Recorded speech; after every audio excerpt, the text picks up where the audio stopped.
Hello everyone. Today we talk about how to fix the app of Bomb Squad.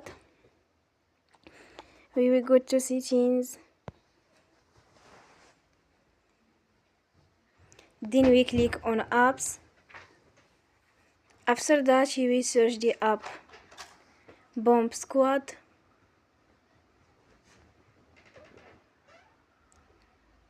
And we click the wheel on for stop. After that we go to storage. Then we click on clear cache. We will go to Play Store and they will update your app. Don't forget to support us by like and subscribe. See you next time and thank you for watching.